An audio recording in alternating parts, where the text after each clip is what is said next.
Hello, everyone. My name is Inez, and I will be your presenter today on behalf of IACO, Immigration and American Citizenship Organization. And today we'll be talking about New Jersey's earned sick leave law. Okay, so the state of New Jersey wants us to know that we have the right to care for ourselves and our family, and that paid sick time is now the law.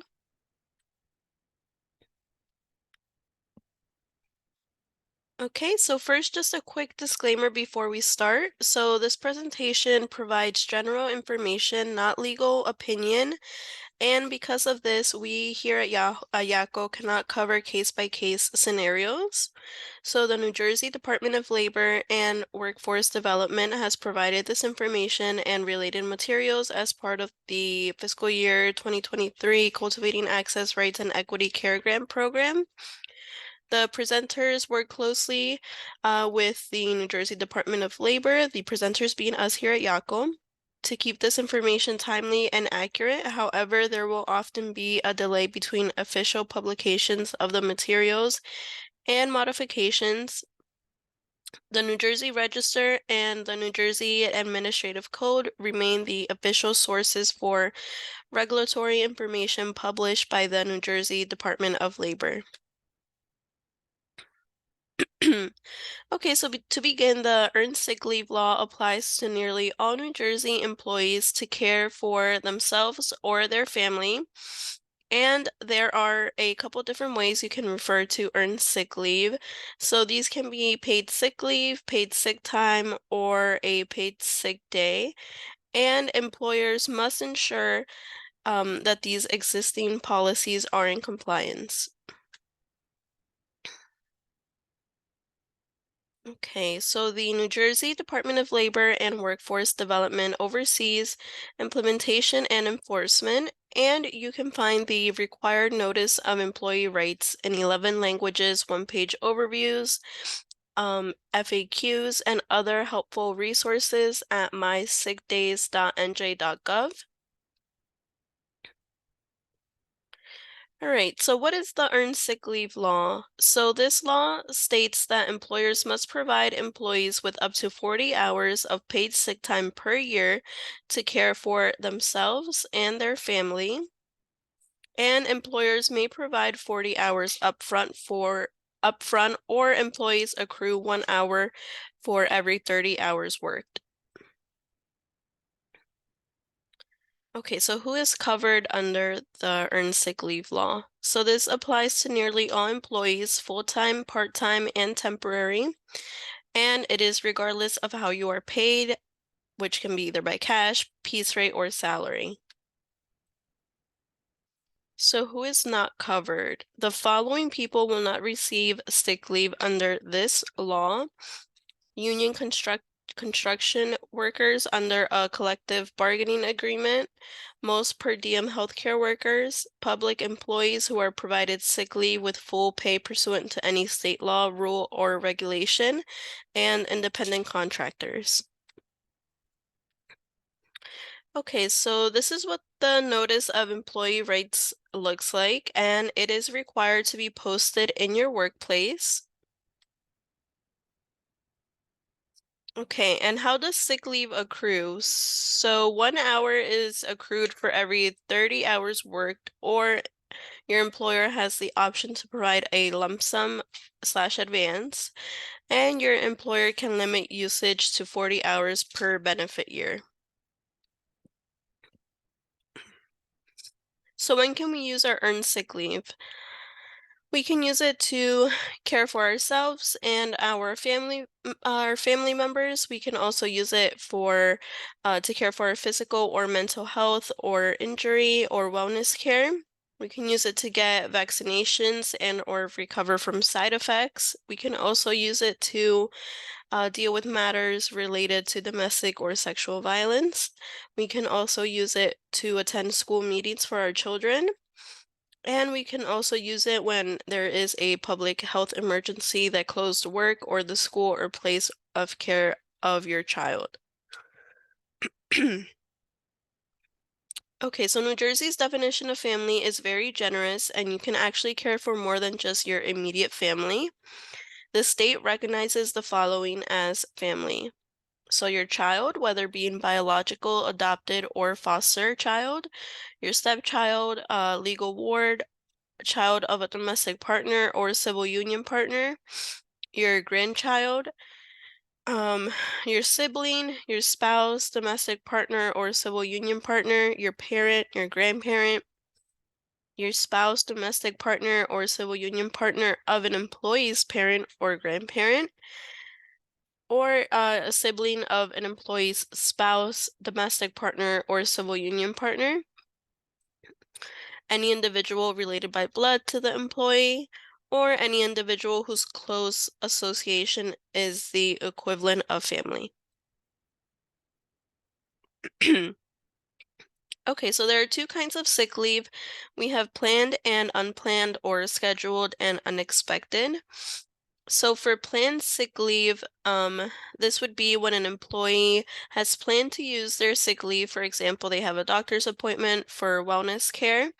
And for this type of sick leave, your employer may require 7 days advance notice.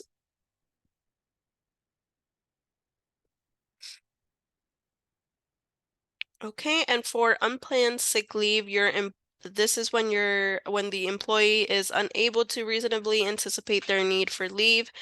For example, a child wakes up sick. Your employer may require that the employee notifies the employer as soon as possible.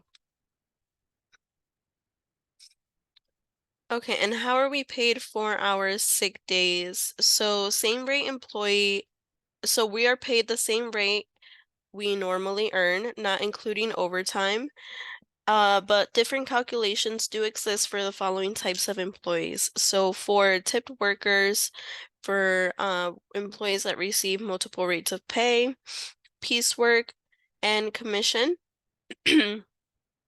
And your employer is required to pay you in the same or next pay period, and the pay must come with your regular paycheck or another method that can be deposited or cashed easily.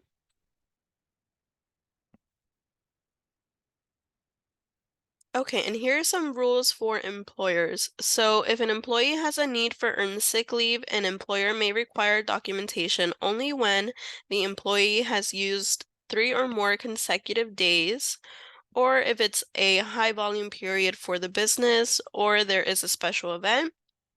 Your employer cannot require documentation for 1 or 2 days of absence. Okay, and your employer also cannot discipline an employee who uses earned sick leave for a permitted reason. An employer is not allowed to require an employee to find coverage when using earned sick leave or make up the hours. And it is important to know that retaliation is against the law. So what can retaliation look like? This can look like being disciplined, discharged, demoted, suspended, or having a loss or reduction of pay or any other adverse action.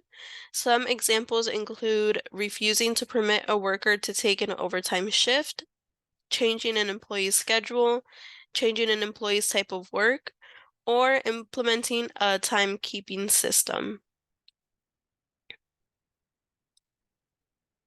Okay. So the law also includes a rebutable presumption provision. So the rebutable presumption is a legal principle that means something is taken to be true unless someone proves otherwise.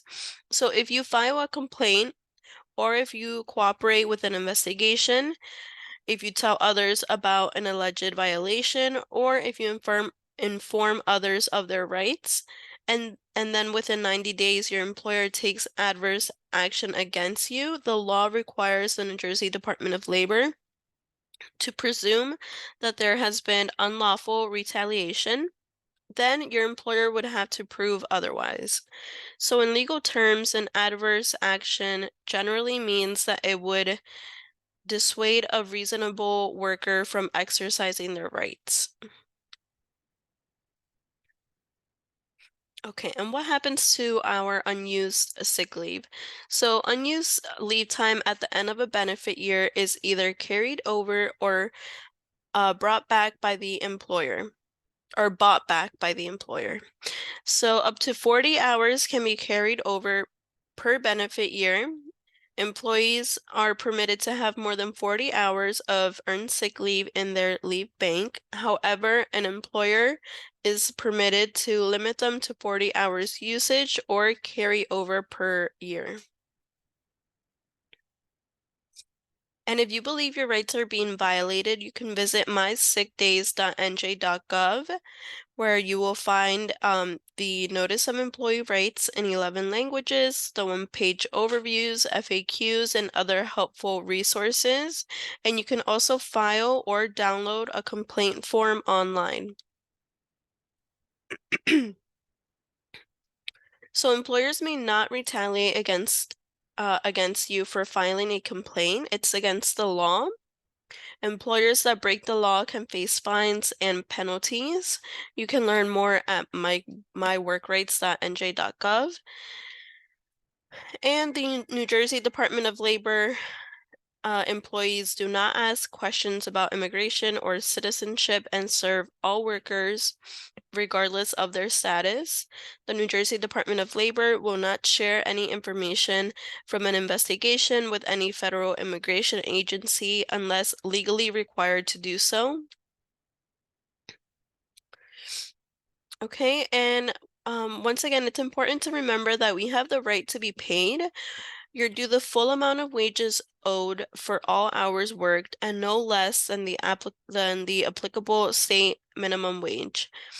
For overtime, most workers are owed 1.5 times regular hourly rate of pay for hours worked over 40 hours a week. For public construction, contractors must register with the state and pay a prevailing wage. And form is classified as independent contractor or paid cash off the books, you're not at fault, but you could be deprived of work rights and other benefits. Misclassified workers may be entitled to financial award. And of course, you can learn more at myworkrights.nj.gov. Okay, and here are some helpful links on New Jersey work rights and benefits. So New Jersey Paid Family and Medical Leave is a program that offers cash benefits to care for yourself and loved ones. And for this program, it does require a valid Social Security number. Your job may be protected under federal/state laws, and you can visit myleavebenefits.nj.gov to learn more about this program. You may be eligible for workers' compensation. If you have any job-related injuries, you can visit newjersey.gov/labor/workers' compensation. Okay, and here are some more resources. So for a safe and healthy workplace, employers must follow state and federal OSHA standards. So you can learn more about this at nj.gov/labor/safety and health. And New Jersey law prohibits discrimination at work. You can learn more about this at njcivilrights.gov. Okay, and with that, we have reached the end of the presentation. We thank everyone for tuning in, and we hope you have a great day. Thank you. Bye.